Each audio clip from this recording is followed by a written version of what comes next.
TCAPS Board Finance and Operations Committee meeting for Thursday, July 31st.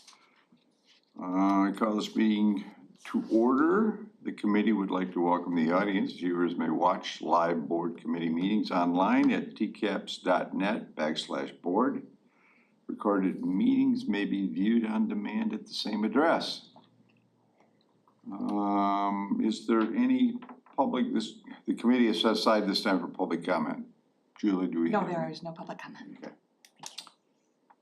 Committee Chair, defer to Christine Thomas-Hill. Yes, so Dave Nielsen is here, if you wanna come up to the podium, please, with our audit firm, Manor Casterison. So they're right in the middle of pretty much finalizing our audit. There's still work to do after the site visit. We'll give you a full report out typically either November or December on how we ended the year. And so I just asked them to come kind of explain the process, what they look for. They always ask Board Finance and Operations Committee if they have any concerns that they should be paying attention to because they are hired by the board. So I'll let Dave kind of walk through where we're at, what the process looks like, and kind of open it for questions. All right. Morning, everyone. Thanks, Christine. Appreciate that. Yeah, the audit team's right next door, working on the annual audit. So we are here, working through things. Couple of required items that we do need to talk about this morning. That's normal communication that we would have with the board, as part of the audit process. As you're aware, we are auditing the 2025 annual comprehensive financial report. So ACFR would be the acronym. Congratulations again to receiving the certificate of excellence for last year. It's always a great achievement. Certainly a testament to the level of detail that staff put into the financial statements each year. Audit is still due November 1, as Christine alluded to, so we will work towards that due date. As part of the audit, we are reviewing internal controls. So we come out in June to do our preliminary field work each year. As part of that visit, we do our internal controls, our fraud risk assessment, and then as much of the federal compliance audit or single audit as we can. This year we are testing the Title I Part A program. That's the major program for the single audit. So last year we tested the child nutrition cluster, did not have any findings. The district is still considered a low risk auditee. So this year we'll be testing Title I Part A. So far, nothing to report there, which is a good thing. Right. If we had something to report, that means something was not in compliance with the standards. I mentioned internal controls. So during our preliminary fieldwork visit, we do look at the key controls that are in place for the significant transaction classes that are present in the financial statements. So you might ask, well, what are the significant transaction classes? It would be bank reconciliations, cash receipts and revenue, cash disbursements and expenses, and then payroll. Payroll is the biggest expense pretty much. So in terms of payroll, we break that down by salaried employee, hourly employee, and federal employee. So an employee that's charged to a federal grant. Within each of those classes then, we're looking at the key controls that are in place. So not every control, but just the key controls. And we're looking for evidence that that control has been performed throughout the year. So by doing those walkthroughs, we're able to gain an understanding of the internal control system. We don't actually test controls to the point where we can offer an opinion on them, but we do have to gain an understanding. We're required to by our standards. So that's why we do those walkthroughs. I mentioned we do some fraud risk assessment testing as part of our preliminary visit. So that was done in June. We follow it up when we're out here for our final field work. So really what that does is it allows us to gain an understanding of the controls that are in place to help minimize the potential of any unauthorized disbursements or things like that. So what we're doing, and that is, it's a risk that's present in every audit, it's called management override of controls. What we're doing in response to that risk is we're getting a copy of the check register for the year. We're looking for gaps in the check sequence. That could indicate a missing check. 9 times out of 10, it's because it was voided. But for that one instance of a missing check that is not voided, we're certainly looking for support to make sure that that is a proper gap in the sequence. The other items, other types of tests that we do in response to that risk are journal entry testing.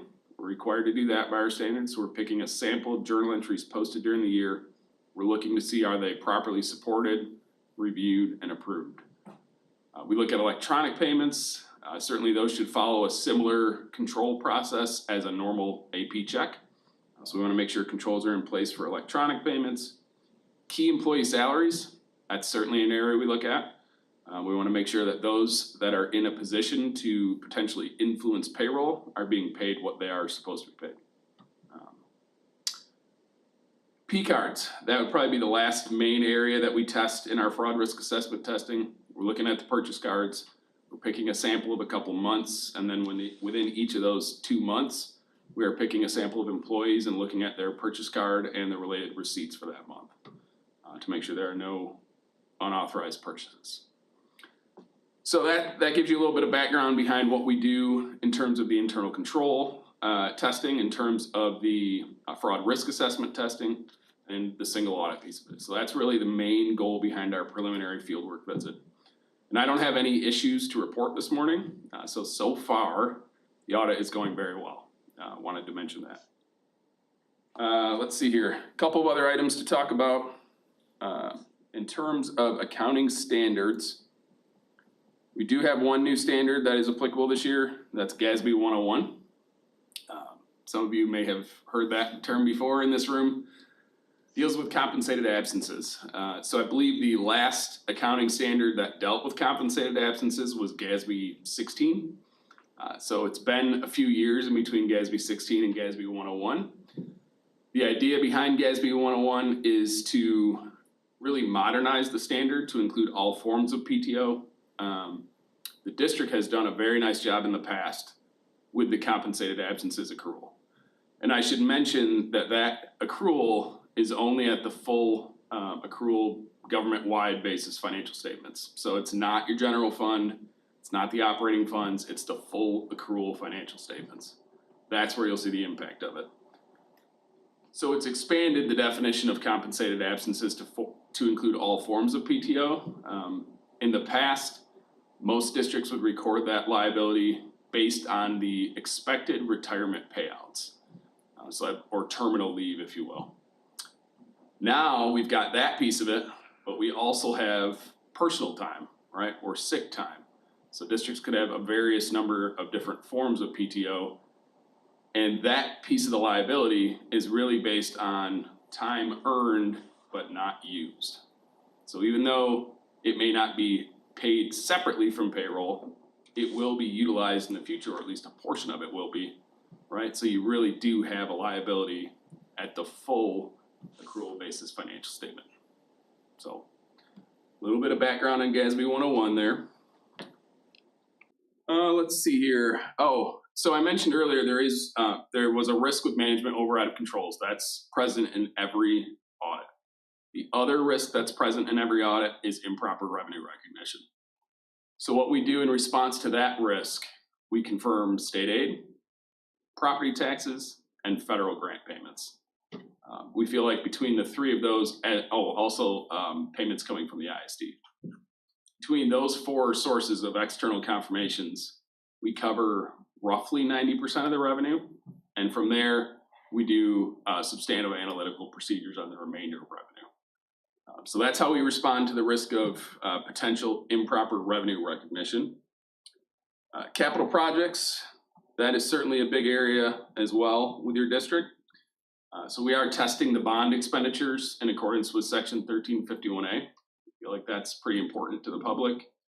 They are the ones that voted on the bonds. So, we are testing a very high percentage of those expenditures. We do most of it during our preliminary visit, and then we complete the testing during our final fieldwork visit, so this week and next week. No issues noted with our testing so far, so that's always good to report. I know you've got a new bond. It was issued in March, I believe, of 2025, about 82 million. So far, about 15 million has been spent of that bond, and we have audited a very high percentage. Looks like the sale of Bertha Voss was official during the year, so we did look at the proceeds for that sale. And then a couple of other items to hit on here. When we do our audit procedures, particularly when we're out for final field work, we utilize a concept known as directional auditing.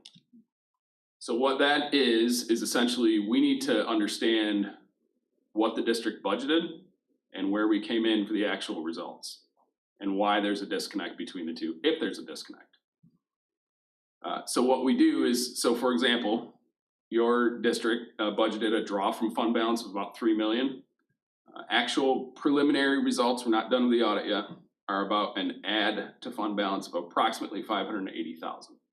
So we've got a variance of about 3.5 million there, and we'll want to understand why that variance exists. Now, part of that is part of the normal, I would say, conservative budgeting practices that your district employs, but the rest of it, we're going to want to understand why that difference occurred. And to our understanding so far, there's just been a number of favorable variances that have occurred in the district. So that allows us to sort of directionalize our auditing procedures. So if you've got a draw from fund balance of 3 million, you came in at an add of about 580,000. From our perspective, you wouldn't want to add more revenue. So we're looking at journal entries potentially posted after we've started our audit procedures, right? You wouldn't want to add more revenue. And you probably would be looking to add expenses, right, to get closer to that $3 million draw. So that gives you an idea of how we utilize directional auditing in our procedures. Again, we're here this week. We'll be here next week. I've got the board meeting on my calendar for November 10, I believe. So far, the district, Christine and her staff have certainly responded to every one of our requests timely and accurately. We really appreciate all their help. Potentially Wes's last go around here with the audit. So looking forward to one last run with him here this year. But anyway, I'll open it up for questions if you have any. Is the 580 new? Yes. Okay. Yeah, and to be clear, the 3 million draw was from the original budget, was before we had our budget. So our amendment was at 1.5, and I think we're right around 700,000 in carryover at the site level. Probably a little higher than that. Higher than that, yeah. So we let some of our sites carry over FTE and budget, and we never know, we can't predict what they're actually gonna spend, so it ends up being in our favor when we close our books, but next year we reallocate it to them, so it makes that seem a little bit worse. And it's kind of an every year teeter-totter, if you will. I agree. Question about property taxes. Your audit, does it cover the disbursements from the state on our state allocations? Are you actually verifying that amount as well? That is part of it, yep. Okay, and that's a flow through, right? Yep. Taxes. Yep, because the state revenue and the property tax revenue play hand in hand. Yeah, okay. And as far as PTO, maybe this is more board policy, but is that a carryover on PTO? So employees that receive vacation time can carry over 5 days. On personal business days, normally there's 2. If they don't use those, they roll to sick time, and sick time does carry over. The thing that I think is gonna be quite substantial on our government-wide statement is the compensated absence. We have a lot of people that have a lot of sick hours that never get paid out for those. So it, again, it's what we're required to do, but is it an actual liability to the district? Not so much. Yeah. I mean, we have administrators that a couple thousand hours, Yeah, we're gonna see those liabilities go up, I think, for every district across Yeah. the state. I would be surprised if they don't, put it that way. And those carryover hours, they continue to carry over year after year after year, or is there some deadline to those? Yeah, the sick carries over year to year. The vacation time every year you can only carry over 5. So the maximum you can ever have as a carryover is 5. It doesn't accumulate. All right. Well, So thank you. when you say it doesn't accumulate, meaning every year you can't add another 5? Right. Okay, It's gotcha. 5 period Period, after okay. every close of business. And where are we on the retirement fund? I mean, that used to be a black hole. Please. Please educate us on the retirement fund. What I can tell you is the net pension liability did come down again for this year. Excuse me. And that's measured by the state as of September 30, 2024. So that liability then rolls forward to your June 30, 2025 financial statements. That did decrease again this year. So we're seeing some positive movement there.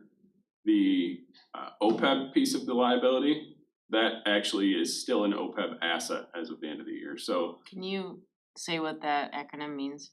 other post-employment benefit liability. Thank you.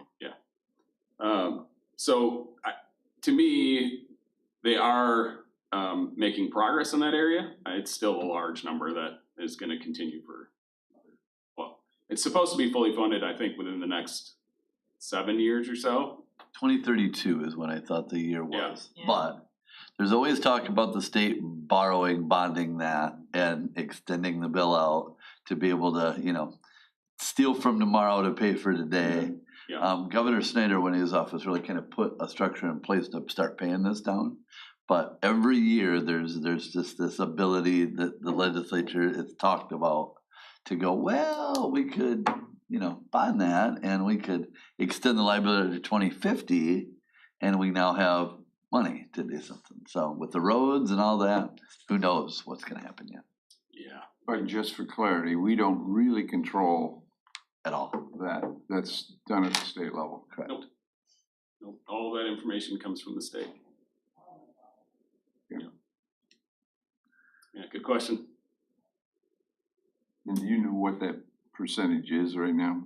I mean, Not off the top of my head, though. I could look at it, I'll get it to you. that would be useful for the board meeting, maybe when we, Oh, yeah. so we know what that liability might be. About, was it 2 or 3 years ago, they started making us put the OPEB in or the retirement, I'm sorry, Our share of the the- retirement Yeah. debt. Yep. Yeah, and that goes on in our books, our portion of that debt from the state. Our portion of liability, Yeah, which we're not correct. actually liable for. Right. Yeah. It's much like the compensated absence, it's now way skewed our government-wide statements. But it's massive to look at, but we do have to do that. Does that then affect our bond rate? Hasn't so far at all, I think they recognize it's everything, everybody across the state, so I know Ann Christie could talk a little bit when we had our Standard & Poor's review. Yeah, that it was didn't, good. it didn't come up, they understand what's going on with the state of Michigan, and I mean, there's actually no liability for TCAPS to actually pay that if the state doesn't. So, Except for a bunch of retirees that are. Yeah, a bunch of. knocking on your door. Exactly. Other than that. Other than that. Okay, thank you. Any Yeah, other thanks for having me questions? this morning. Thank you. The last thing is that Dave's available if any board member has a question or has a concern that they'd like to talk to him outside of this meeting. I can give you his contact information. Yep, I'm always available. Well, always is relative, but yeah, I'm available, certainly. Thanks for having me Thank this you, morning. Dave. Yep, I'll Thank be you next door for if you your have any information. questions or comments. Feel free to bug me. Thank you. See ya. All right, draft committee meeting minutes from July 10th, 2025. Could I have a motion to approve the minutes as presented? Or are there any changes?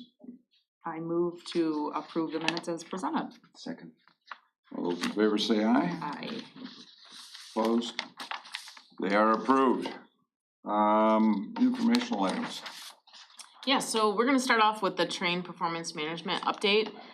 This is a really big contract for our district, $36 million, $33 million with a $3 million contingency. I asked Paul to report out kind of where we are by trade, and then also how we are financially, how much money we've actually spent. So they are cruising along, they're getting a lot of work done. They actually moved some of the boilers that were scheduled to be done next summer to this summer because they had the trades available to do the work. So they, Yeah. I'm shocked Good news. at how fast it's going, and it was really good. We had asked them to separate the trades, like, let's not have one HVAC vendor, if you could have two, because of our size. So they did that, so that's been very helpful.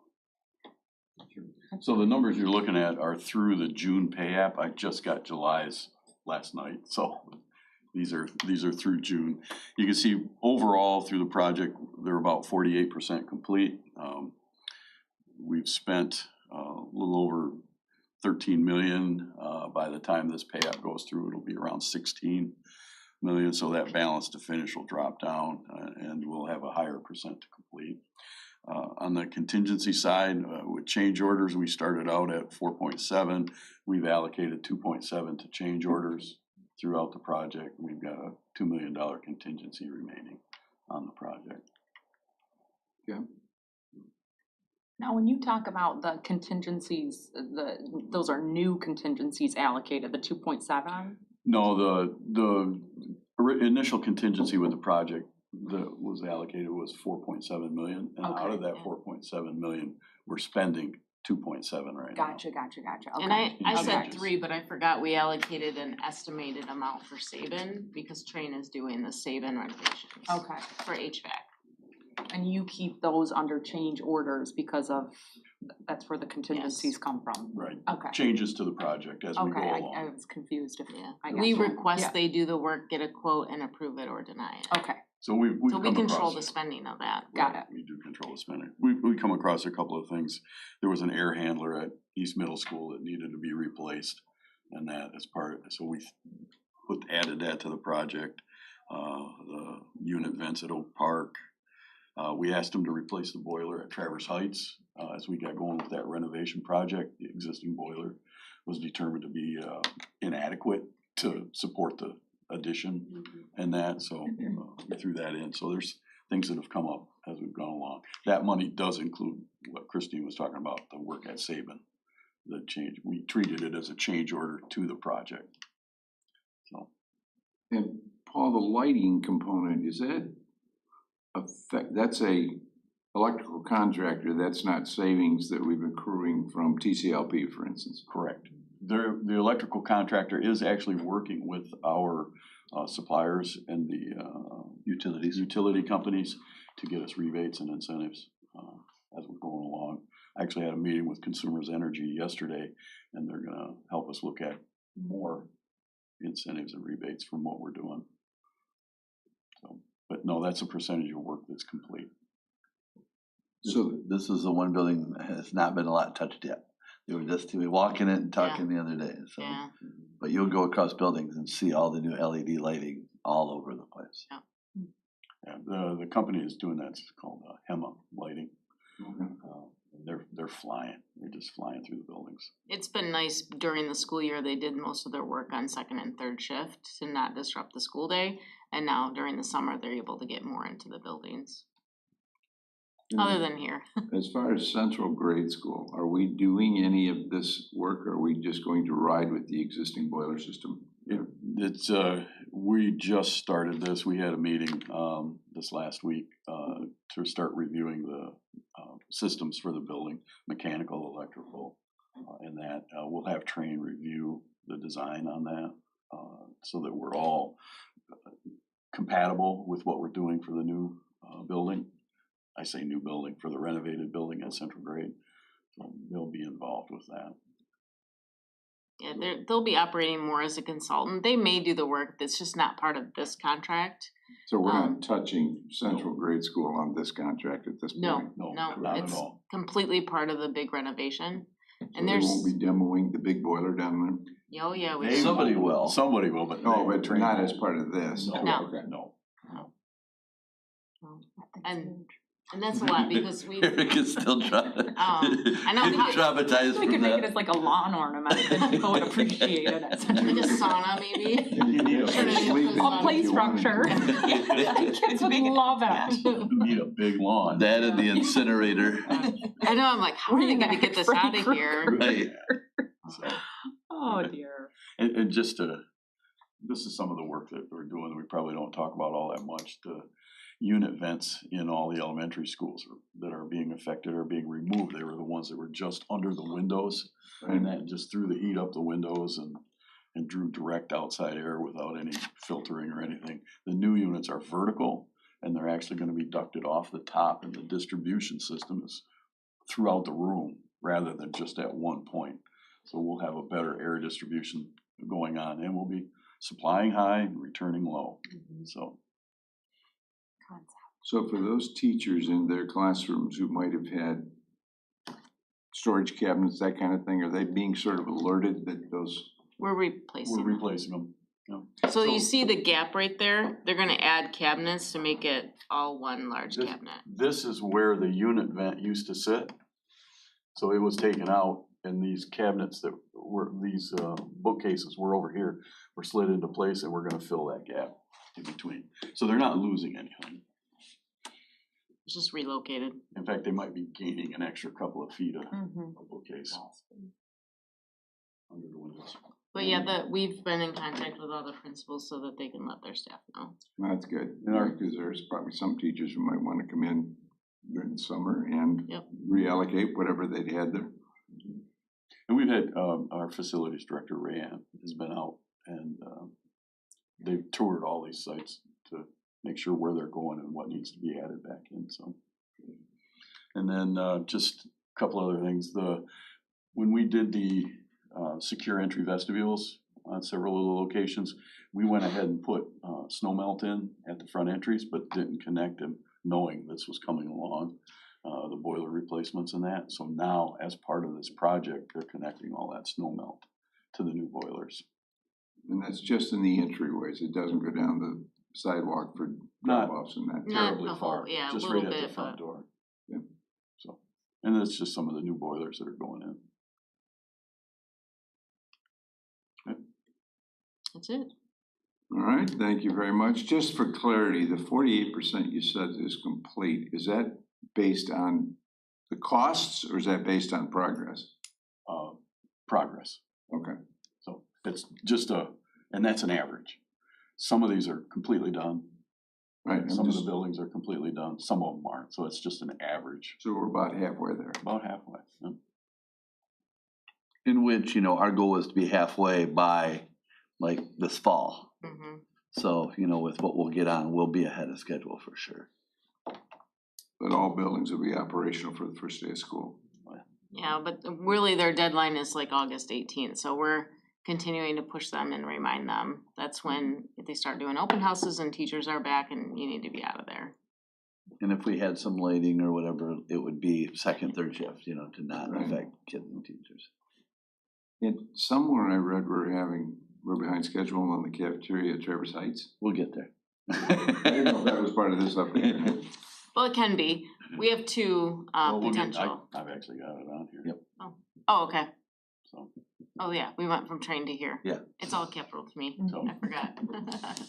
so just, I'll continue on with the project. update. Fire away. Okay, so at the partitioning project between the classrooms, the picture on the left is what they used to look like.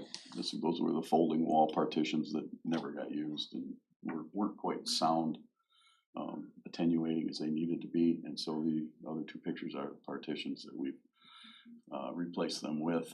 They're right at the point ready to finish paint them and that. So, Yeah. moving right along there. Out at West Senior High, obviously the circulation project. That's the bus loop you see right in the foreground there coming in. Excited. The roadways are ready for paving, but we've got to wait until the curb and gutter is in, and that starts the end of next week, Thursday, Friday. The curb and gutter concrete work gets started, and then the paving and striping will follow right behind that. So we'll be ready for school signage and all that That stuff. big pit, there's your retention area. Part of it, yep. There's a system out there, one leads to the next, they feed through each other and that, so. And Paul, remind us the phases of kind of what's done now and then there's. Sure, so the bus loop and the main entry, there'll be one main entry when school starts this year, right at Herkner Road and that light. The bus loop will be new and the parking and the loop on the west side of the building will be all new. The east side will be done next year. Okay. Okay. Just a couple more pictures. They're doing final grading out there, getting prepped for, again, curb and gutter and then paving. So. We're gonna maintain that laydown area. We've gotta work with West Senior High with Joe and that about maybe shrinking that a little bit, but where their trailer is in the middle of the picture towards the top. You're gonna maintain that into the school year?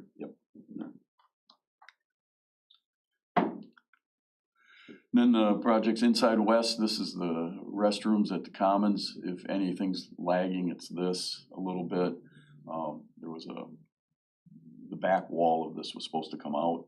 And then we found it was supporting the mezzanine above, so it couldn't come out. So we had, Clearly figured that out beforehand. yeah, well, the existing drawings showed it as not being supported by that wall. It was a chase wall is what it showed on the building drawings. But it's not a chase wall, it's a support wall. Surprise.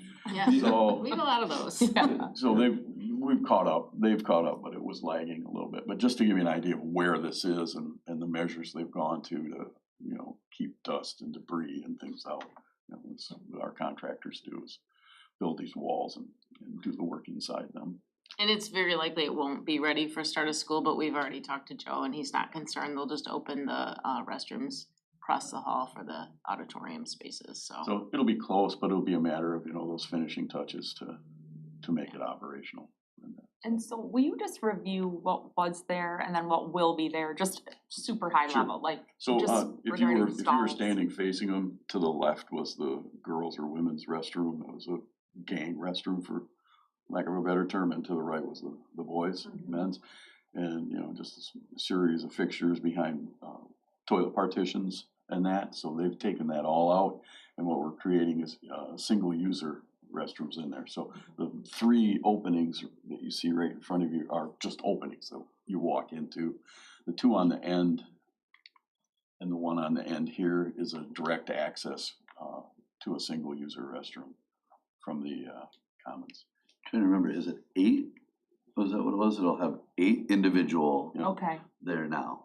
there were like, The same number that were there. okay, same number, And that's then the hand wash area and the sinks will be like an open common Yeah, space. trying to provide a little bit better supervision into some hidden areas and upgrade finishes. So, a big difference is it's not an area for people to just gather, kids, whatever, and do things that, try. So that'll all be open camera. So, one person in one out, Yeah. And so very big difference. that way. Will, and this might be kind of, not the right time to ask this question, but, like, we had once looked at vape detectors and that they didn't work because of the multi-stall and it was too hard. Will we retry vape detectors, like, in the toilet stalls? We've actually used new versions of them and they're working better. And Okay. we have them at the high schools and the middle schools, so. Okay, And yeah, they will be in here. Yeah, we piloted quite a Okay. few systems and had some difficulties, but we found one now that works really well. okay, cause I've read some new studies on some newer ones, Oh, and yeah. there's some schools They've downstate that really are, improved okay, the technology. Last year we did some of that, and so this will be equipped with. okay. And like I said, camera to be able to see down that whole Yeah. thing and Okay, And Door, just door, to be door, clear, door, those door, door. cameras are outside Yeah. the actual stall. just so Correct. Nobody They- goes, obviously they have to be, yes. Yes, but they look right at the sinks, the group area where people could gather. So you can see that, and you can kind of see a little bit of the hallway going towards the stall doors, not into any of them. But again, the doors are floor to ceiling. So they passed the plumbing inspections and that. This would have been already concreted over, except the concrete truck can't come till Monday. So. by plumbing, you mean the roughs. The rough, yeah. Yeah, okay. Yep. They passed the rough. This is the other restrooms down around the corner between C and B wings. There's a set that we're doing the same thing to. Basically, if you see where the masonry wall here, we took out a wall that was here and had a door on it. So we opened this whole corner up and that for access and viewing it, and we did the same thing here, turned them into single user stalls. And they'll have, and this is the other side of the stairwell, they'll have a row of gang sinks there for hand wash, but individual users, stall users, so. and will we have, sorry, there was a lot of community, input over the years on these, so will we have like signage, like one person at a time in these stalls? It'll be very clear that they're to be one at a time. Most of ours say single user restroom with a ADA accessible sign on it. And so overall, so between the original bathrooms, there'll now there'll be 20. individual restrooms that are available, that we don't have to lock down, we Yeah. don't have to, all that from a component, so should be a great addition. Good, thank you. Wait, that's been an issue over the years at West, for sure, so. So, and this is also at West, is the Northwest Ed Services renovations we're doing for them on the second floor. They're boarded, they're getting ready for paint and finish. This is the old robotics Oh, yeah. classroom that was Yeah. upstairs. This is the old It's all been computer lab redone, yeah. and that. So, And when we say Northwest Ed, we're doing it for them, they're not ponying up any money for yes, they're that. paying for They're it. paying for It's the part of their lease. They're paying for the renovations. Okay. No, they're straight up. Their lease is a separate thing. They're paying straight up for the renovations. Oh, they are. We do the Okay. work and bill them for their portion. So here we are at Traverse Heights, the classroom edition. If there's anything that's lagging behind and won't be ready, it'll be these classrooms. And that we're already working on temporary solutions for separating them so the construction can continue. They're flying right along with this. And you can see the masonry's going up. Once we're at this point with the cafeteria addition, the masons will stop here and go out and work on that piece out there, get the masonry all done. The windows are all ready to go, door frames, all of that stuff. It's all sitting at the shops waiting to be installed. Right now, measurements are done and that, so. I would say it's not really lagging, cause we knew they weren't really gonna be Yeah, well, ready. Brian knew that the classrooms Yes. would probably not be We there. pushed them for Yeah. cafeteria, and I'm So- not sure why we're a little behind on the cafeteria, but But we're much closer. I talked to him yesterday. He told me we're not behind on the cafeteria. Okay, Right. well, So time will tell. he told me that if anything, the blinds might not be up. Okay. I'm good with that. So All I I'd know is like over- some- I was over there earlier last week and there was nothing on the front. I'll bet there's Yeah. probably board on it today. I haven't Yeah. been over there this morning, but they're flying. They are flying. So and I'll see the Hallmark construction team tonight at a dinner and I'm gonna talk to Jeff Federich and go, okay. let him know. But even Brian said, like, if we had to use the gym for cafeteria for a week or two, it's inconvenient, but we can make it work. Mhm. Hopefully not. Yeah. So cruising right along. They've got full crews over there, banging away. They got bay masonry there, and they're not leaving until they're done. So if they had to do overtime, does that become a contingency item or is that on No, them? that's on them. Okay. They know the schedule. Know it right along. So. And then inside the classrooms, they're ready for board. You can see they're moving right along with this too. And then there's three existing classrooms on the north end where the addition, opposite the addition, that will be ready for school. They're getting restrooms There's added a to them. restroom in the middle, between two of the classrooms and they're doing floor finishes this week. And they're finishing that room up. They'll be installing fixtures shortly, so. Those rooms will be, Those are the little. The little ones, yeah. Yeah. That'll for- be that's a nice licensing with addition. The bathrooms, right? Yeah. so. So these are earmarked for pre-K or? Kindergarten and pre-K. They're a little small for kindergarten rooms, but they'll, Yeah, we have, it's not one of the GSRP rooms, right? That's the No. only one we didn't touch, yeah. They don't really have preschool per se because we have Head Start and GSRP there, so it would be kindergarten.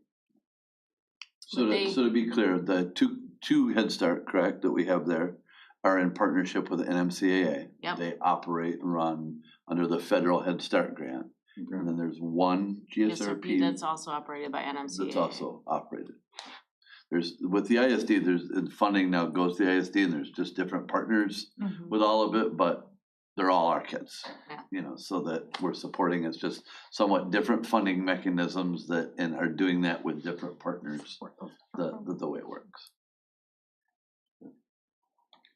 and then a project out at our offices out at facilities. We're adding a warehouse storage facility at the side of it. This was taken in the morning. This was in the afternoon, so these guys are moving right along. Right now, the formwork's all in place for the footings and that. How many square feet are you adding? We're getting, I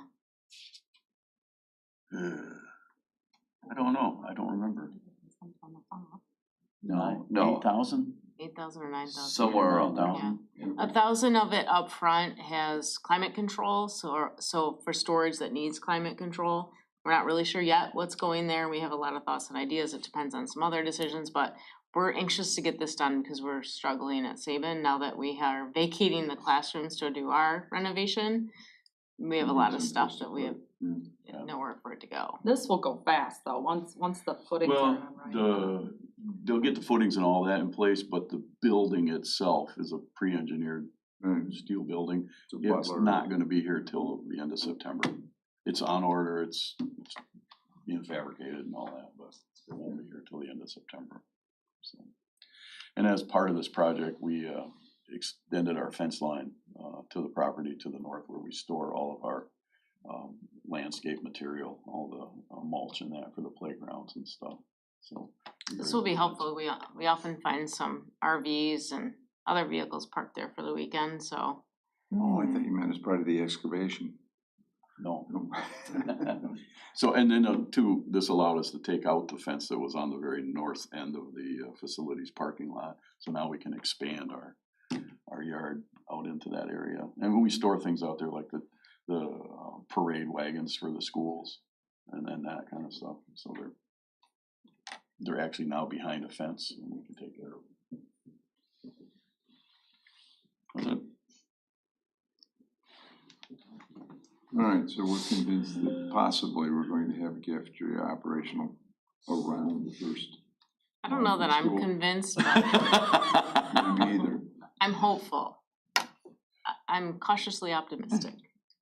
Well, it's, I mean, hey, if the construction company is saying, Yeah. we're trying, you know, Yeah. and that's their There's goal. just so many factors that could impact them Yeah. too, so. But they're local folks, you know, they've done a ton of work for us, so. Well, it's nice to know all the materials they need are in Yeah. town, so we're not back ordered on windows or anything like that. We never know with inspections too, so Yeah. you know, anything could provide a little hiccup, so. We actually had a 50% walkthrough inspections yesterday too, over there with the fire marshal or the Bureau of Fire Services and the building inspector and that, and they're on board with all the things we're doing, so. Yeah. So we'll see. All right, anything further on that? And just to clarify again, the terrain is a performance contract and we expect to accrue savings on an annual basis. That's correct. They even have signs all over the district. I had mentioned a couple months ago, and, you know, it's right somewhere around 375,000 a year. Yeah, they is what guarantee the 384, Yeah, but we'll see, I mean, if you look at our old equipment, we're gonna see more substantial savings than that. That's just their guarantee, because if they don't meet that, they've gotta write us a check. So they're a little conservative on what they think we'll save, but I'm confident it'll be substantially more than And that. it's primarily energy savings is what we're talking about. Correct. Okay. And that does Energy not include savings. Central Grade. Central Grade was not a part of this project, Yeah. which is probably our most inefficient Yeah. building in the district. So that'll be another huge plus when that comes, but again, not a part of the contract. The other thing, it's not just about utilities, it's also about repairs. Yeah, the mean, maintenance and The operation. amount of hours repairing and fixing and replacing parts now that we can't get anymore was kind of absurd. But when they're in place, our own maintenance staff will take over the maintenance and operations of those new. But with, you know, they'll have support, the controls are all the same, district-wide. Everything's gonna be in the same computer system, all of it, boom, boom, boom, boom, boom, boom. Standardization helps us quite a bit. Okay. Any other questions? Finance, Grand Traverse Band of Ottawa and Chippewa Indians, 2% grant. Dr. Van Wagner. Yep, so, each year, the Grand Traverse Band of Ottawa and Chippewa Indians, have a grant cycle twice a year, in, different times, where they, are able to take applications for grants, specific to 2% of their electronic gaming revenue. It was agreement with the state long ago with Governor Engler, that they would provide a part of their electronic gaming, these grants to different entities, mostly municipalities, and schools are considered with that within I think it's a 3-county region. And so we have had a lot of luck of support from the Grand Traverse Band on specifically our Indigenous education program, as well as our student support network. And so this is just over $100,000 grant that we're very excited to be able to get to provide support to our Indigenous population of students. Some are members of the Grand Traverse Band and some are not, members of others, other bands across the country. And so we appreciate the support in that work. And so this is again, just an update. So with grants, that doesn't fall under the board policy as far as that. It's only when we have donations from that standpoint, but we tend to like to do that. And then just kind of more recently too, we did also receive another over $100,000 grant that I'll be talking about more next month, but is related to Indigenous language. So we are working on trying to create a competency-based language, part of our world language program for students to be able to learn the native language that is to our region of our Grand Traverse Band members. And so we're excited. We've already had a little conversations with Bay College and the UP in Northern Michigan University that's actually doing teacher prep and certification for that program. And so so putting this with this grant with that grant, as well as how it helps our student support network with our Indigenous students, we're very grateful for the support from the Grand Traverse Band for that. I saw the second grant in a Battle Creek newspaper. Yeah. It's from the Native American Heritage Fund for $129,000. Yeah. So that's excellent. Yep, so we're excited, and that's a conversation we've had with the band the last 2 years of trying to create, that one of the things that's very, very important to our Native American families and the tribal council is maintaining their language, and for their youth to be able to learn that from their elders. And so this is something we think we can really help with, and we're excited to be able to provide that eventually as a world language as a part of the Michigan Merit Curriculum for our students. It really has not been done, and so they were very, very excited about this opportunity. So we've got some work ahead of us, but we have some partners at the higher ed level that I know are willing to do that, and so it's definitely an awesome program that we're excited to embark on. Yeah, for sure. Thank you to the Grand Traverse Band. That's amazing that they continue to support TCAP. So really, really great. So, and I love that idea about the language. Holly always, would she would use her native language on. Yeah, Ishnabi Right. is the language, and so like I said, just it's gonna be cool. We can pull it off, and so I'm excited about the opportunity. And what a cool thing to just educate all students around, yeah. Yep. Yeah, it'll be available to all students Yeah. as a world language when we can, get it. And we're looking at a competency basis. It's not necessarily an hour within our day. It can be done outside. It can be done with tribal elders, and that we have components in there where students are able to do that maybe at their own pace and those elements, and working to be able to get some certification for some of our tribal elders to be able to be teachers of it under the state program. And so, like I said, a lot of work. We've got kind of a very large umbrella concept of what we want to do with it, and this will definitely help us. So they're, just for clarity, that we're not talking about infusing this into the core curriculum in the 8-hour day or whatever it is that we. as of right now, no, and one of the things we're trying to do is, even with many of our classes, is look at maybe some competency-based opportunities in that, and so what would be neat for us is this would be our first one, I think, that we can see if we can design. Then I do wonder about other, we only really, the only two, the three, I guess, Spanish, German, and French, but German's available on one side and French on the other, and not vice versa, right?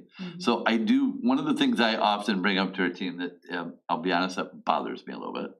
And I wonder, is there maybe some ways for kids and teachers and for us to be able to create something beyond just an online class that for foreign language is very, very tough to do in that way, but I wonder, is there a different way of competency-based which can kind of be independent study-ish, but with a certified teacher but it's not bound by the time? We have certain restrictions with the State Department of Ed that requires us to have kids 6 hours a day in a seat. So it's gonna take some flexibility from the state and some waivers as well, to be able to pull off. So, this would be our first venture into that would be outside of that day, but if a kid could do this, it may mean that they have more flexibility in their schedule to maybe do an internship or a job shadow or whatever. So this is putting our toe in the water to see if there's a different way for us to start being able to think about how, especially high school education can be.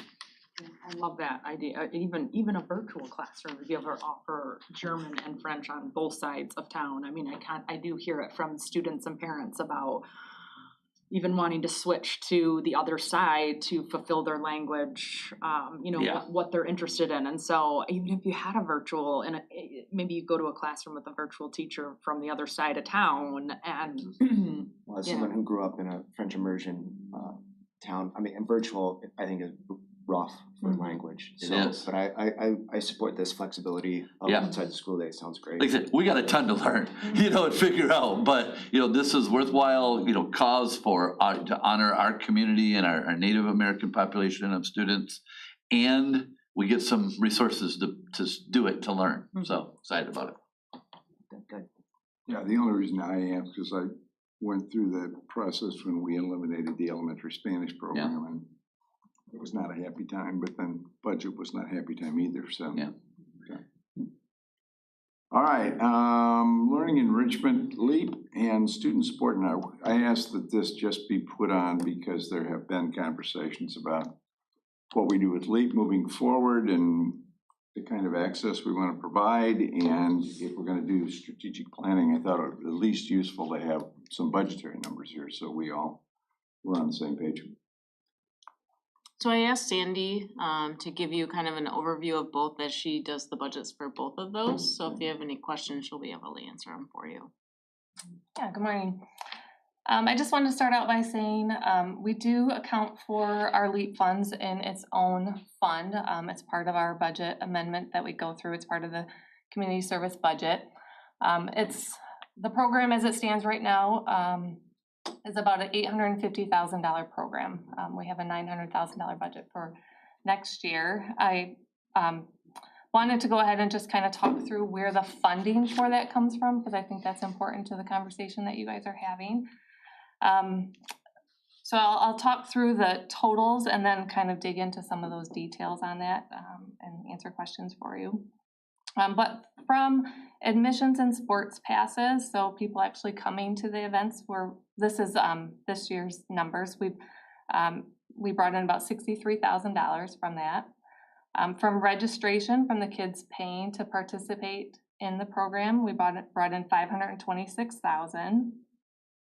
From miscellaneous funds, which includes concessions, advertisement, community partnerships when we're working with outside entities that are just running their program through our LEO program, like asking us to advertise their program and for the kids to participate in. We brought in about $61,000. And then the district subsidy comes into play when we have to have enough revenue to cover our total expenses for the program. For this year, we had to bring in $194,000. We had a budget of $225,000, so we used $194,000 of that to subsidize this year's program. to talk a little bit about the registration, I just wanted to clarify, we have tiered pricing for that, so that 526,000 that we bring in.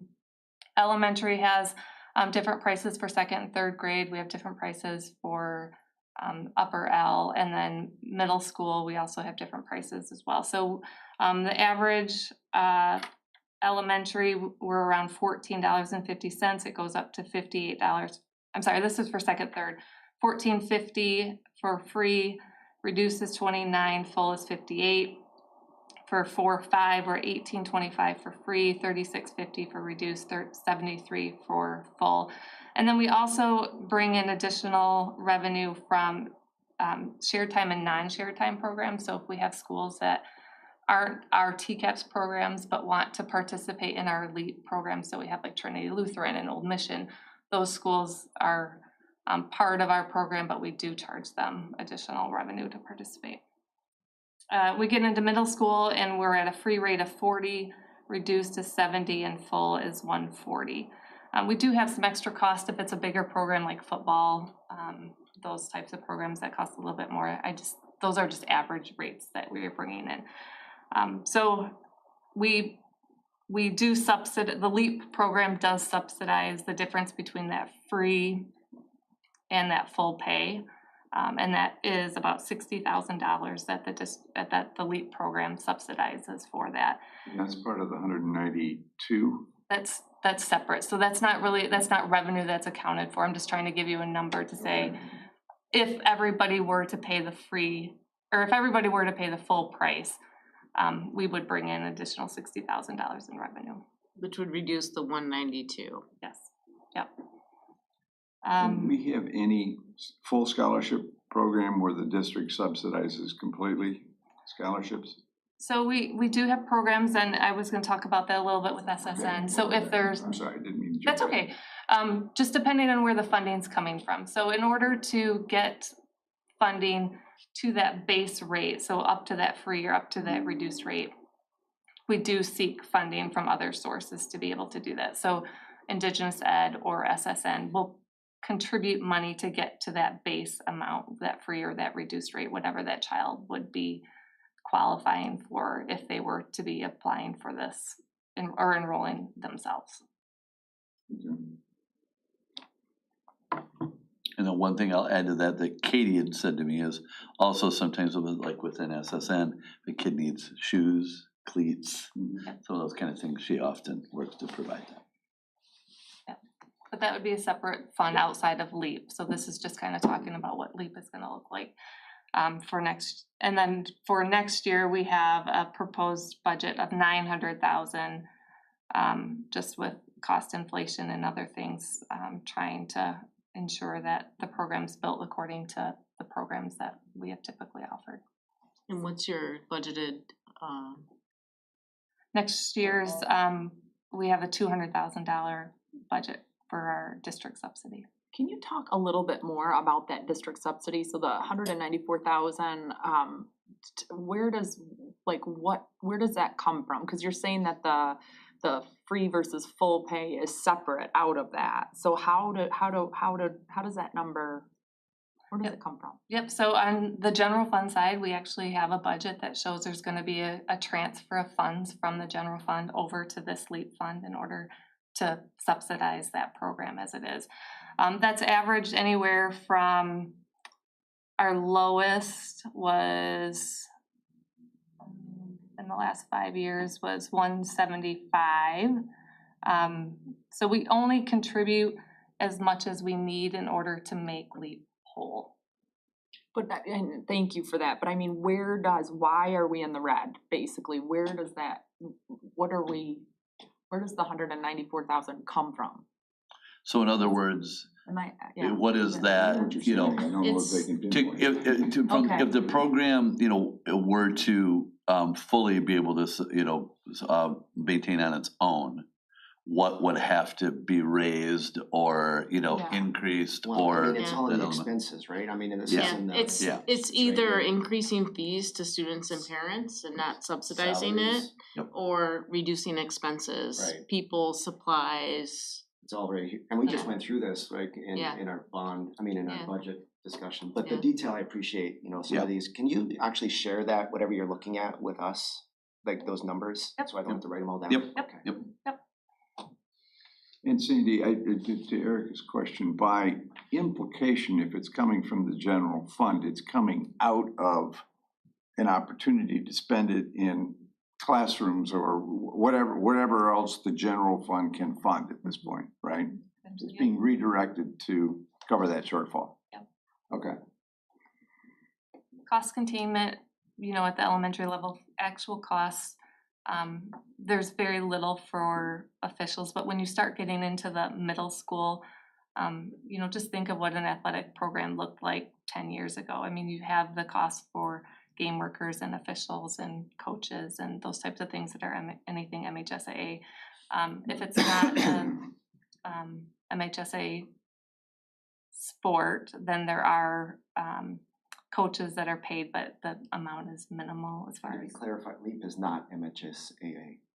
The middle school I is. see. And none of this applies to high school. Correct. There are, there are some rowing, like those types of things do go through here, but That's an outside organization Yes. for trainings. So are there any other questions besides what I've provided? Now, the student support network you've covered, or you're going to move on to that? I was gonna, move on to Going that, to yep. So in regards to that, because Katie was just here last month or a few weeks ago for that past meeting, I'm not gonna go ahead and repeat everything that she talked about, but just some of the high level stuff.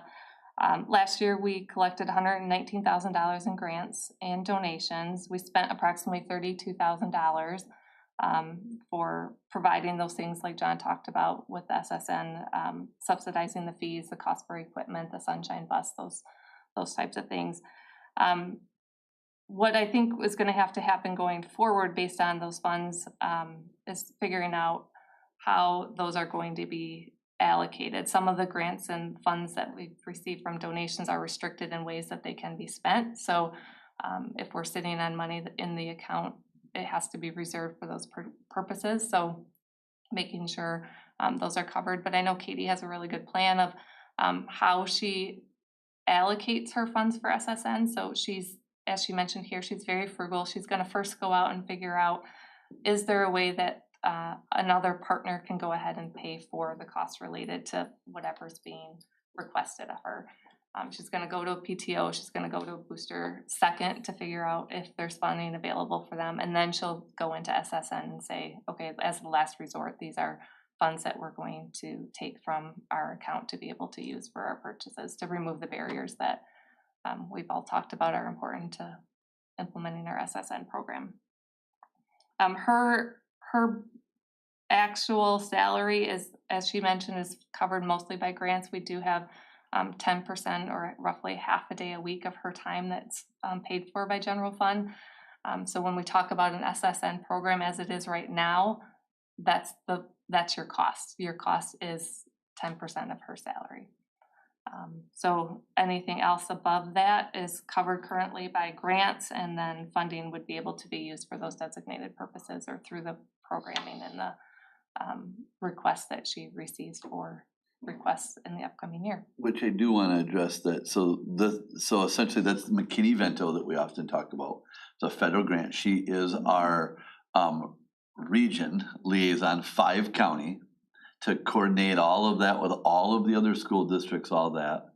And we were very, very worried about McKinney-Vento being cut. I still personally haven't heard in the federal dollars that were released if McKinney-Vento was a part of that. Have you heard, Sandy, or seen anything? We did get a notification that funding for that is supposed to be forthcoming, Okay.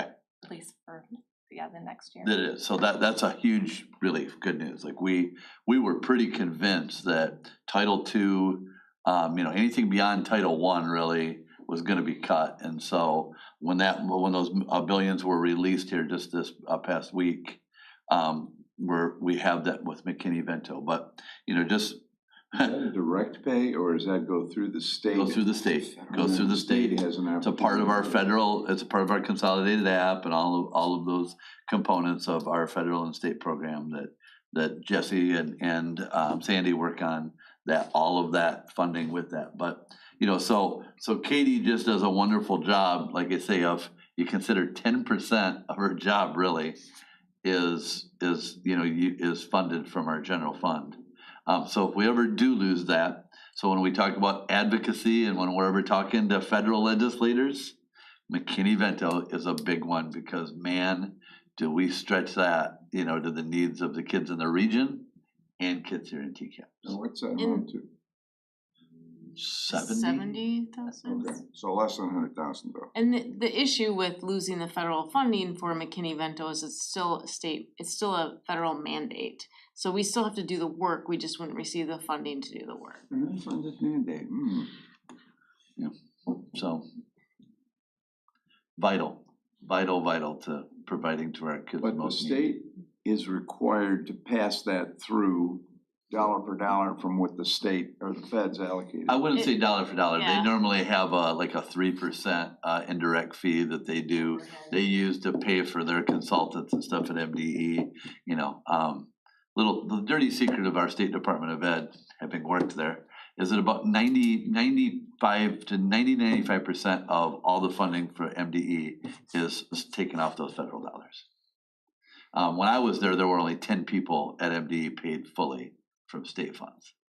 So that they take the set aside of Title I, Title II, Title V, McKinney-Vento, all that, and that's how often they pay for all that. Which has merit to it, because Yeah. they're actually doing the work No, I of. understand, but It's much like when we oversee grants too, we have an indirect cost because we still have to apply for the grants, request the funds, submit the application, do the budget amendment, so we still have to do the work, so there's still overhead related to it, so I don't know if 95% is the right number, but it's realistic to say they have work no, I associated understand with they have it. some overhead, but it's just a matter of how they assign that overhead. Yeah.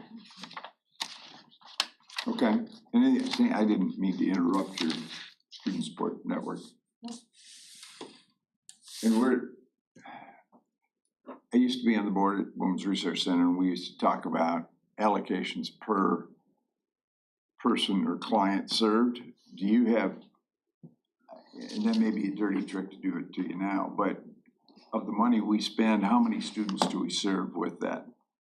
1,500, we just did this a few weeks ago. Yep, the annual report said that she served 1,525 students, so that may be a child receiving It's not multiple. necessarily unique it's- students, Yeah, it's not but unique it's- service, the number of Okay. transactions. Total students served, you know, Yeah. which is roughly half of our economically disadvantaged kids. What about LEAP? How many students are served? I don't know that number off the top of my Sorry. head. Sorry. I You, didn't, John just it's gave me around that 500. Middle number. school wise, I it's have right around that. 1,200 across the district. I think it's around 5,000 total.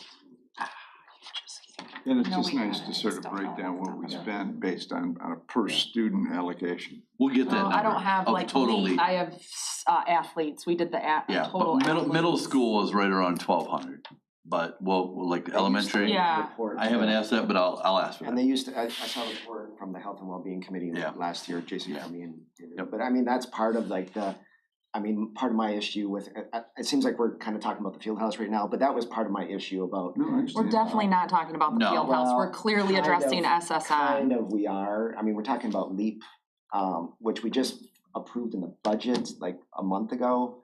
We just talked about Student Support Network 2 weeks ago. So that was my issue. I'd also like, how many students are we serving? How are they being served? How are they benefiting? So, I mean, LEAP I has look forward to grown that. substantially because originally when it was cut back in, what was it, 2016, Scott? It was a $500,000 expense to the district, so it's grown exponentially. Yeah, I didn't go back that far, but in 2019, the LEAP budget the total expenses for LEAP in 2019 were 517,000. So. Yeah, and again, the purpose for talking about it here is that sort of what this subcommittee is supposed to do is to vet numbers on these so that when we get to our strategic planning discussion, at least that information will be there. So if we're making choices, we know what the implications are. I guess one question is if this body has oversight over the students, support network, because I think we're sitting on 90 grand of revenue. And I appreciate that Katie's frugal, I love it. But again, and Katie's deciding how dollars get invested. Maybe next budget time, it'd be nice to have a fund around the student support network in here, if possible. Like an itemized budget? I mean, something, just something. I think it'd be great for the community as well. We provide that in our original budget, correct? By, Her fund is not, or Hard to her find. budget isn't ran through a separate fund. Well, It's to one- one defense, it has been very big for a long time. This is the biggest we've gotten it, so Yeah. I agree, and especially with Ginger's work, Right. with the community kind of report out, like one of the things I think we might do, Ty, as a part of Ginger's work is really kind of show the community, maybe do a report on what, we're able to do and what we're providing and all that kind of stuff. As I've said before, we haven't been all that transparent because we just haven't talked about, the need for our parts, but I think that, it's time to let people know the realities of what we have within our community and that. So I think by telling that story and having a little bit more of an annual report, of what we, provide, what we need still, that, and I think that we can have that a part of that work that, we're trying to do with philanthropy and Right, that and work. the impact of, to Scott's point, Right. around goals of the strategic plan, not just outputs and kids served, but, student success, Yeah. graduation rates, Yep. et cetera.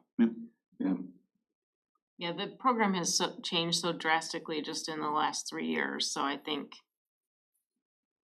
Katie did utilize a lot of the ARP or the ESSER funds in this year, so she didn't have to dip into those donations that we received this year, knowing that strategically and long-term she needs to go ahead and figure out how to utilize those dollars to impact kids.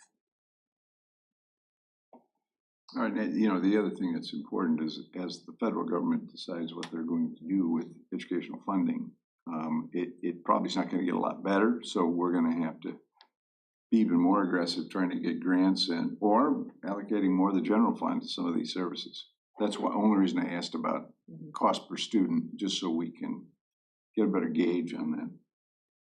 Well, and like we talked about earlier, that McKinney Bento is a big part of it. Now, the only thing that would change a little bit if we didn't get the federal grant is we wouldn't have to oversee the 5 counties, but there's still specific TCAPS work associated with that we need an employee to oversee. So that would be a direct hit to general fund if the federal grant didn't come through. Okay, any other questions for Sandy? Thank you, Sandy, very much.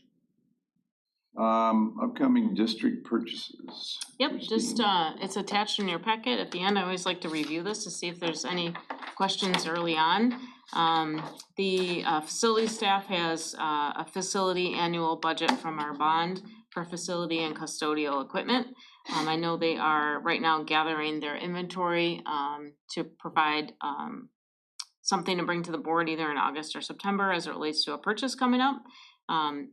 They are being pretty frugal with those funds right now, not knowing exactly what's gonna happen with the filter first requirements and if there's any additional funding coming our way.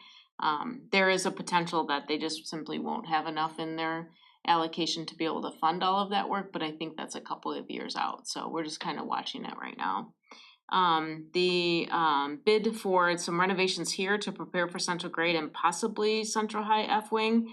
I say possibly because we are looking at some other options of potentially, from a safety and security concern, Patrick and I have a high level of concern of having central office staff at a high school, which is more likely to have an event of an emergency, and not having those people available to participate in dealing with the emergency itself. So Dan, Jesse, John, and Tammy are crucial to our planning for reunification, running the district, the rest of the district if there is an event, and having them at a high school which would be more likely to have an event is a huge risk to the district.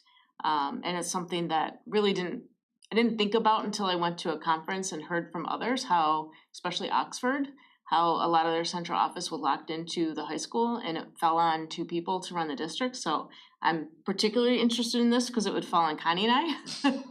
And I just don't think that's enough support for our district to do a proper job with all the planning we've done. So I'm very concerned about relocating them there, so we are considering other options that I've been working with Dr. Van Wagner on. And we'll be bringing some more information as we work with the architects on that. By them, you're referring to, The communications, curriculum instruction, and superintendent's office. That's it, right? Yeah, those three. So those Dan are, and Jesse would be out at Saban, they're not going to Central. they were going to Central. Okay. So, yeah, curriculum instruction, communications, fund development, and superintendent's office were all planned to go there. And again, communications, again, really don't want her locked in Central High School in the event of emergency and not have anybody to do communications for the district. So it's a high level concern for us, and we'd like to have the board consider other options. So we're working on something to bring forward pretty soon. We can put a mobile home up on 14th Street or something. Hey, John's fine with that. He worked in a portable teaching for I many did. years, so. I did, I taught in a portable I classroom. went to school in a portable at Yeah. Central High School at one point. So did I. So we think we have some options, especially with some of our budgets for projects coming in a little bit lower. The bid's coming a little bit lower than our budgets, so we'd like to take a stab at working at something that John's comfortable with and bringing it to the board for consideration. Otherwise, we will be going out to bid for the work to be done at Glen Loomis to prepare for central grade. It'll be coming out soon, even though the work is gonna be kind of staged. We'd like it to come out soon so that they can start working on the cafeteria and kitchen renovations that are needed for central grade. And that's already empty, so they can start that work. The rest of the work they wouldn't be able to do until we're out of this building, removing some of those partitions for offices, redoing the gym floor. So we really want to be able to go out for bid right away so we can work on the kitchen, but we still wanna package it together for efficiency and effectiveness. What's So. the capacity of the school? Of this? I think there was 350 when Montessori was here, but it has higher capacity depending on decisions you make with room choices. So in terms of moving kids over, if we put tag somewhere else. Tag and preschool are elsewhere, and we can completely fit their JK through 5 Okay. program. Just curious. It's been Good something, curiosity, but Yeah. it's, it's gonna come to fruition real quick here. Yeah. but it's been Pounds of part of our potatoes. long-term facility planning too, knowing, back when they had 725 students, we have intentionally, not only just for relocation here, but because the desire would be to have 500 or less students at an elementary school, we've been intentionally controlling some of that schools of choice, open enrollment population, and special programs. We used to have a lot more special programs operating on that building, and we've kind of moved those to other buildings. So we've been working on that to be able to fit them here, and it's always been the plan that tag and preschool wouldn't fit. So for a short term, is this gonna remain a school of choice, or is it gonna be just that enrollment district? We look at it with a very fine, comb of sections. So I know that Eric has had the chance, he had the chance this year to sit with looking at our sections with mission-based budget and that. So we try to really say, okay, here's what we know we have, and look at a class and go, okay, what enrollment room do we have? Making sure we have room for kids that move into that enrollment area. Right. And so we have limited down, where before it was kind of like, keep them coming. If you can get another section, keep them coming. And we really changed that, and really have had to do that at Eastern, at Willow Hill, and Central Grade to make sure that we just don't have an influx. You do have situations sometimes where people want to be in town constantly, but it does come to the detriment of our farther, of buildings and that. So the reality is we've needed to do that to maintain the sizes of those schools, each for different reasons. And so. Plus building capacity. Yes, and so that's what we've taken the approach the last couple of years with Central Grade, to make sure that we wouldn't run into an issue here. And we have probably about 12 years of data showing that in-town schools are very popular. Unfortunately, it's dwindling some of the neighborhood schools, but it's choice. Okay. Well, I was just gonna comment quick that I appreciate this being I'm looking at the public packet, so thank you for including this in the public packet. And I know that this is, this table has to do with 2024 bond dollars. So if we're just talking about large upcoming projects, for transparency and just building public trust, I'd recommend adding the field house to this. It could be TBD, it could be 2026, whatever. Well, the field house construction itself hasn't been approved, But just. the design has, and here there's things with design, or if we wanna talk about like on the departments, like I'm looking at the upcoming bids and current bids on the facilities webpage. I think just ways, whenever that vote happens, even though it's not coming from 2024 dollars, just to add it in there, Yeah. I think would be helpful, even though it's not Yeah, it's not a bid, so we've always kind of strictly shown bids. on the RFPs and bids Yeah. spreadsheet. Yeah, the services with TMP isn't a bid per se, so that's why we took it to the board separate. So like that, we have like the greenhouse, the Central High School greenhouse TBD grant listed on the table. Yeah, that's actual construction that would have to be approved by the board through a bid process. Right. That's been our trigger, is be approved through the bid process, and the fieldhouse architectural work, it's already been approved, so it's off the table. But it was never on the table either. It was. The field It house, was on this table, yes, the public table, or the one on the website on the webpage, the facilities? the one that's shared with you monthly. Okay, thank you. I don't know if the dollar amount was attached, cause I don't think I knew it at the time, but it was on here. Okay, thanks. And I will double check, cause I could be wrong, but I will double check and let you know. Okay. Yep. It typically, once it's passed, it's off. And I would have the field house on here if we were talking about the construction phase now with an estimated budget, but we aren't, and that hasn't been approved, so it's not in the next 6 to 8 months. The reason some of the really big projects are on here is because they're so visible and because we've been taking it to the board quite often. Like Central Grade's more than 6 months out, but it's a big number, and so we like to keep it in front of you. Yeah, and 17 million's a big number too, potentially. I guess the other one, like I appreciate that West Middle School renovations is on here for 2.5. And I think like even just to highlight it yellow, cause it used to be 2 million a couple months ago. I think just for us, like, oh, here's a little change. But I'd also list all of the music renovations, the 4.5 that we provided guidance, right? Same thing that we did with Central High School and Central Grade.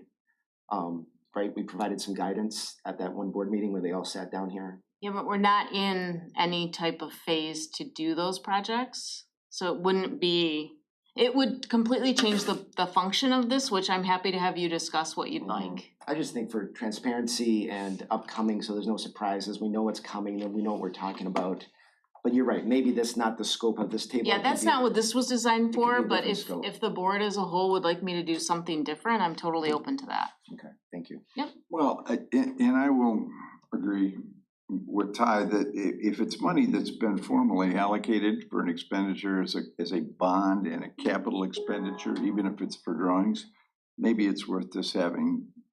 I don't know what we're talking about in terms of the aggregate number of those, but having it on here for transparency, we have formally said we will go ahead and allocate 700,000 for drawings for the field house. 650. Yeah, maybe potentially we talk about a different document. This is to show you what's coming to finance. Yeah, and this is newer, this isn't something that this is ready, I've done Yeah, this this has for been quite a while. decades, yeah. Oh, okay. And Yeah, again, it's, I've never had it on there as an item, but we, in the past, had a lot of questions if I Yeah. didn't talk about it, so I just talk about it in case there are, but this is to provide finance committee with things that are coming, so that if you see something you don't want us to work on, it brings it to your attention, and there's a conversation to say, stop doing that before I start spending money on design. That's what the intent of this was. Again, happy to have a conversation about something different or additional, if you would like. Well, let's talk it through. Okay. Let's just see if there's Yeah. another table, and again, I'm not Absolutely. looking to provide you a lot of additional work, but It isn't much, I just don't want to, I'd prefer not to change the purpose of this, but I am happy to do another document that shows everything, much like we gave it a report out already. Here's what you guys have already allocated. It was a pretty big number out of the whole 180, right? That's in board meetings, that's been published in board meetings, but if you want that document on the website somewhere, I think if the board discusses that with Dr. Van Wagner, we're happy to provide it. Yeah, and I appreciate the document that is on the website, like the facilities website, like I'm looking at it right now, and classroom partitioning, stuff we've already talked about, the circulation and then classroom relocation. So anyway, I just think more transparency better, especially things that have been voted on like 7 years ago with the public. They're like kind of forgot about it. It's just the ways, especially as we start putting things in public packets, like I don't know, somebody might read it. Somebody might watch this meeting. I don't know. Yeah, so if you guys have I don't think it's unreasonable for that. I mean, it's real in the sense that we're asking for specific engineer drawings for the field house, and it could be the same for Central High School. That's in our expenditure now, so we ought to at least account for it publicly if we can. But I understand what you're saying. I mean, the title of this is upcoming district purchases, so to put on the field house, the 17 million doesn't make any sense because it hasn't been voted on. It's not been approved. We're not moving. It's not coming anytime soon. That's right, right. But So again, if you wanna work with Dr. Van Wagner, I'm happy to do whatever Okay. is requested. And I don't want a lot of I don't want pages and pages of detail because we suddenly opened this Right. can, but if, I'll talk to Scott and ask him to, have conversations with board members to. and See again, thoughts the on only that. number that's relevant right now is the money we've allocated for engineer drawings, because we don't know what the other number's gonna be. Correct. Okay. You won't get a good budget until you have design development done. Right. Okay, we don't do a second public comment. Is there anything else that anybody would like to get onto the floor at this point? Okay, then we are adjourned. so. All right.